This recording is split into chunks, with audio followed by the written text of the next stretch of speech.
You're sitting on your couch, watching the pre-match build-up. The TV flashes a sleek graphic showing your team lined up in a 4-3-3. You nod, thinking you know exactly how they're going to play. But the moment the referee blows that whistle, that graphic becomes meaningless.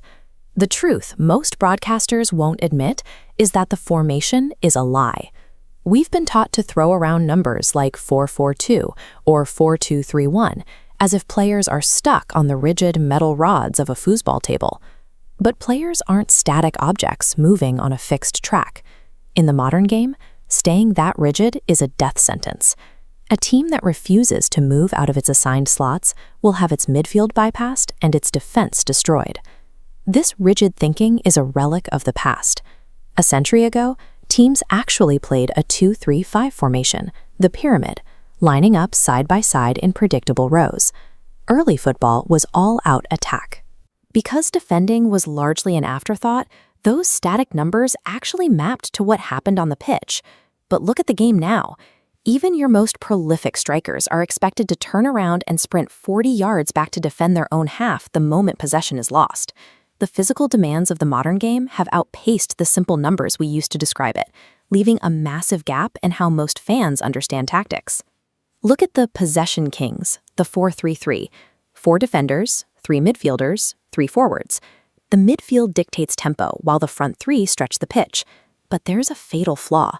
If fullbacks push up and lose the ball, your back line is exposed to rapid counterattacks. On the other side, the underdog wall, the 5-3-2. Clumped deep in its own half, it's designed to absorb pressure and give up the ball. It's the classic park the bus. But if this wall only reacts, it eventually fractures under a relentless opponent.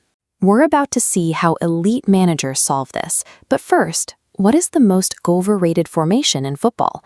Tell me in the comments which shape you think is a total fraud. Sticking to static numbers on a pre-match graphic is tactical suicide for giants and underdogs alike. The best managers don't play a single shape. They play a fluid cycle. Look at this green 4-3-3 with the ball. The moment they lose possession, the shape morphs. The wingers drop and the midfield compacts, instantly turning into a defensive 4-5-1. Look at the 4-1-4-1. On a team sheet, that single holding midfielder makes the team look incredibly defensive, but in transition, it explodes. That lone anchor holds the fort, allowing 4 midfielders to surge forward and swarm the penalty area. The 3-5-2 relies on the lung-bursting work rate of the modern wingback. These players must function as both fullbacks and wingers, running the entire length of the pitch for 90 minutes to create numerical advantages everywhere. It's these hybrid roles, not static positional assignments, that create the actual tactical advantage on the grass. We also have to acknowledge the absurdity of our naming conventions. We count the 10 outfielders and just pretend the goalkeeper, the one player who sees the entire pitch, isn't part of the tactical shape. Modern managers treat the 4-2-3-1 as the gold standard because it's built for this kind of dual-phase fluidity. It's balance in a box. The back 6 lock together as a solid defensive barrier, while the front 4 are given the freedom to morph into a dynamic attacking wave. Managers at the highest level of the sport refuse to be handcuffed to a single system for an entire match.